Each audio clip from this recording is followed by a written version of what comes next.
कमरे में पूरा अंधेरा छाया हुआ था। बिल्कुल सन्नाटा सा था। मैं शायद सो रहा था। कमरा अंदर से बंद भी था। अचानक घर घर की आवाज़ आई। ऐसा लगा जैसे पास में कोई मशीन चल रही हो। अचानक उठा, समझ नहीं पाया। कमरे में अंधेरा था, कहाँ है क्या है।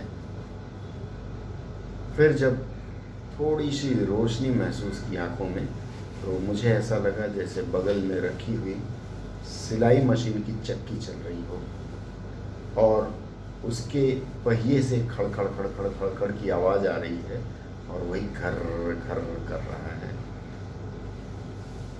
चूँकि सिलाई मशीन खुद नहीं चलती, ना ही उसमें कोई बिजली का कनेक्शन था, तो ये बड़े हैरानी की बात थी। अंधेरे में टटोलते हुए मैंने माचिस की डिबिया उठाई। सोचा माचिस जलाकर देखूं कि क्या माजरा है।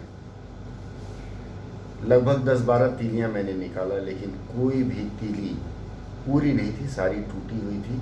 किसी तीली के मुंह पे मसाला नहीं लगा हुआ था कि मैं जला पाऊँ। घर घर की आवाज़ बढ़ती जा रही थी और उसके साथ ही मेरी बेचैनी भी बढ़ती जा रही थी।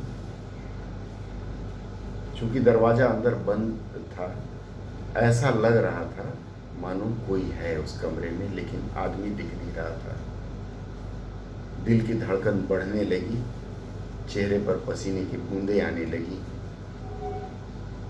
फिर मैंने देखा कि हाँ, सचमुच ये सिलाई मशीन ही चल रही थी। उसे रोकने का कोई और उपक्रम न देख करके सिलाई मशीन की चक्की से ऊपर वाले पहिए तक जो रस्सी बंधी हुई थी, उस रस्सी को मैंने उतारा। रस्सी उतारने के बाद भी देखा कि उसका पेडल चल रहा है, खड़ खड़ की आवाज़ आ रही है, बड़ी तेज़ी से चल रहा है। ऐसा लगा जैसे कोई बैठा हुआ उसे हिला रहा है, लेकिन मुझे कोई दिखा नहीं।